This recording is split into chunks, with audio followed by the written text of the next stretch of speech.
En Irak, des hommes armés ont enlevé aujourd'hui l'archevêque chaldéen de Mossoul au moment où il sortait d'une église. Lors de cette attaque, 3 de ses gardes du corps ont été tués.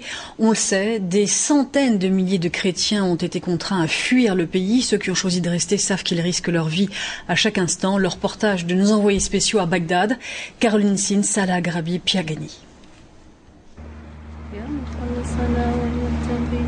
Les dernières sœurs de Bagdad vivent recluses dans leur couvent. Elles ne sont plus qu'une trentaine dans la capitale.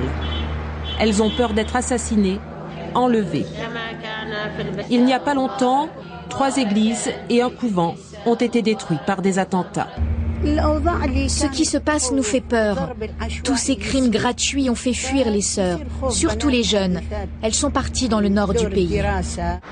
À Bagdad, presque toutes les églises sont fermées. Les chrétiens fuient leur quartier, leur commerce, sous la menace. Monseigneur Pius Kacha résiste.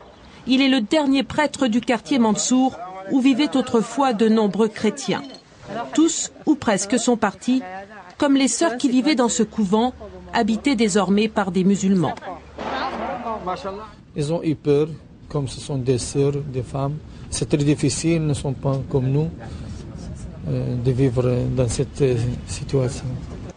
Monseigneur Kacha se sent de plus en plus seul. Au bout de la rue, un petit barrage, mais aucun garde armé pour défendre son église. Personne ne le protège. Pourtant, il a reçu des menaces d'Al-Qaïda et d'autres milices. Des prêtres ont été assassinés.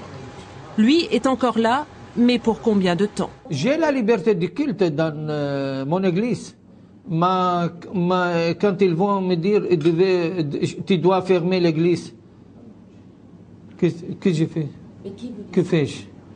Il y a des terroristes qui demandent à mes familles où ils sont habités de mettre la voile. Que fais-je? Eux sont restés à Bagdad. La messe dominicale est souvent leur unique sortie, car les chrétiens, surtout les femmes, n'osent plus se montrer dans les rues. Pas une famille n'est épargnée par la violence. Aucune ne se sent protégée. Nous vivons avec la peur au ventre. Nous, les chrétiens, nous tremblons dès que nous sortons dans la rue. Notre façon de nous habiller, le fait de ne pas porter le foulard, tout cela attire désormais l'attention. Venir à l'église est très dangereux.